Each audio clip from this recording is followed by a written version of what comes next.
आज लोगों की इच्छा है कि भाजपा को घर बैठाया जाए, लेकिन अगर हम इस लड़ाई को और अच्छे ढंग से लड़ते तो हम शायद ये दोनों सीटें भी जीत जाते। कहा जाए तो अगर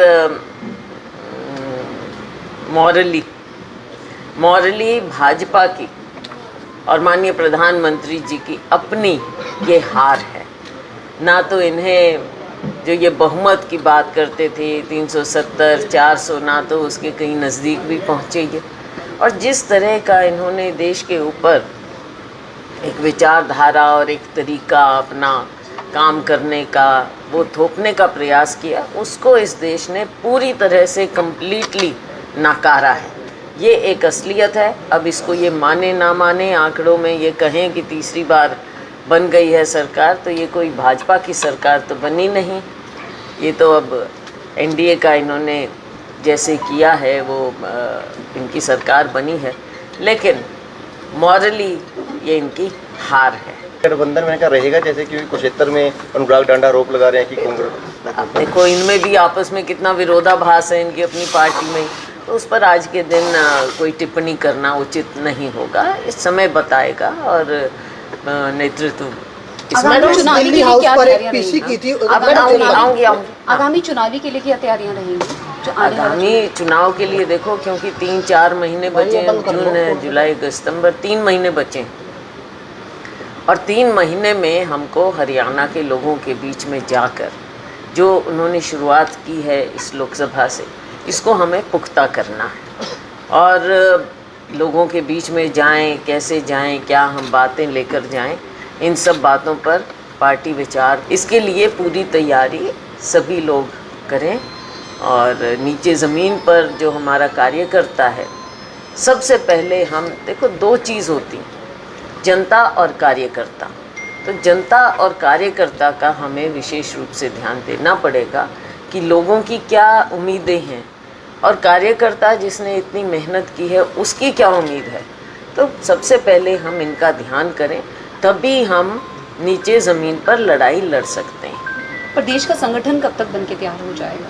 अब ये तो एक बहुत $1 मिलियन क्वेश्चन है आपका, पहले से है, मेरे समय से भी है, मुझसे भी पहले है, तो अब जल्दी मुझे उम्मीद है कि इसको पूरा कर पाएंगे। सिरसा में मैम 2 पूर्व प्रदेश अध्यक्ष कांग्रेस के आमने सामने थे, कुमारी शैलजा और अशोक तंवर। क्या लगता है कि अशोक तंवर क्यों नहीं जीत पाए? कितनी अब देखो ये तो जनता फैसला करती है। जनता जहाँ कैंडिडेट्स में भी एक तुलना करते हैं, दूसरी ओर पार्टियों में भी तुलना करते हैं, और पार्टियों के नेतृत्व में भी तुलना करते हैं, विचारधारा में तुलना करते हैं। सारी बातें सिरसा के लोगों ने अपना फैसला दिखाया, तो मैं उनकी शुक्रगुजार हूँ। और मैं ये भी उनकी शुक्रगुजार हूँ कि चुनाव में पहले ही कैंडिडेट का फैसला होने से पहले ही वहाँ के लोगों ने मुझे वहाँ पुकारा, बुलाया और मुझे इतना मान सम्मान दिया। मैम, दिल्ली हाउस पर हुड्डा जी ने और उदयभान जी ने और भी सांसद थे पीछे की थी, लेकिन आपको वो भूल गए, उदयभान जी भी भूल गए और हुड्डा जी भी भूल गए। जनता ना भूले, किसी और के भूलने से मुझे क्या फर्क पड़ता है? नहीं, आपका नाम क्यों नहीं लिया गया? ये तो वो तो आप उनसे पूछना, मुझे क्या मालूम। लेकिन लगता है अब इकट्ठा होने की जरूरत है, विधानसभा चुनाव है। इकट्ठा तो हमेशा सिर्फ कल और आज की बात नहीं है, अतीत की और आज की बात नहीं है, भविष्य की बात भी नहीं है। ये बात ये है कि जब तक लोगों के सामने आप विकल्प कैसे बनते हैं? पार्टी के कारण, और विकल्प लोग पार्टी में ही देखते हैं। बाकी जो सब नेता हैं, चाहे मैं हूँ या कोई भी है, वो पार्टी का हिस्सा है। ये बात कभी नहीं भूलनी चाहिए। ये बात भूलकर अगर हम कार्यकर्ता और लोगों के उम्मीदों को भूल जाएं और केवल अपना परिवार का ही पोषण करते रहेंगे, तो ना जनता हमको इस चीज़ में फिर अपनाएगी ना। तो ये जो भी चीज़ें हैं इन पर ध्यान देना पड़ेगा। जनता और कार्यकर्ता का सबसे पहले, कार्यकर्ता की लड़ाई लड़नी है। हमने इतने साल से जो कार्यकर्ता हमारे लिए लड़ रहा है, आज हमने उसके लिए अपना तो ठीक है, सबको मिल जाता है, कुछ भी मिल जाता है। कांग्रेस ने जीती है, इसका असर लगता है आपको विधानसभा चुनाव में पड़ेगा?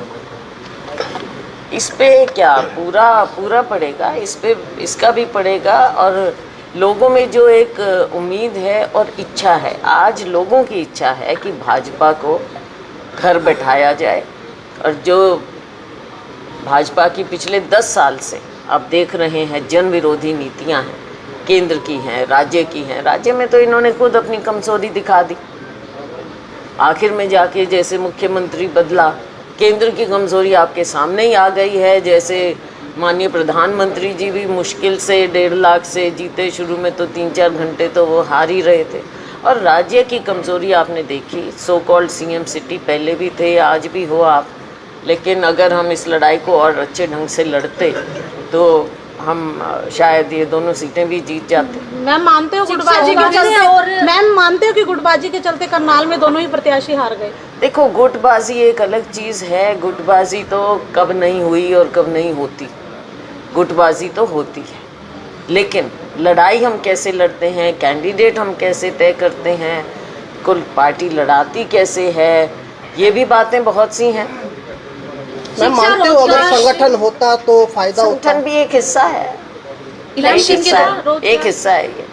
मनोहर लाल खट्टर को 2 अहम मंत्रालय मिले हैं, कल उन्होंने कार्यभार संभाला है, शुभकामनाएं देना चाहिए? बिल्कुल बिल्कुल, मैं शुभकामनाएं देना चाहूँगी और मैं उम्मीद करूँगी कि पूरे हरियाणा का फ़ायदा होगा, उनसे भी फ़ायदा होगा और राविंदर जीत जी से भी और कृष्णपाल गुर्जर जी से भी फ़ायदा हमको मिलना चाहिए, हरियाणा को बिल्कुल मिलना चाहिए। और हम आगे देखेंगे। अब पीछे तो देखा आपने कि आवास की जहाँ तक बात हो, तो पिछला जो हमारे समय में पैसा दिया गया था, मैं भी मंत्री थी इस मंत्रालय में, हाउसिंग में थी, तो उस समय का पैसा आज तक 10 साल इनके बीत गए, वो भी पूरी तरह से नहीं खर्च कर पाए जब नीचे इनकी सरकार। लेकिन अब मैं पूरी उम्मीद करती हूँ कि मेरी शुभकामनाएं मैं देना चाहूँगी। मैम अभी संडे को एक सम्मेलन ना हो जाए, विधानसभा में नुकसान से कैसे बचें, इस चीज़ को भी देखना चाहिए।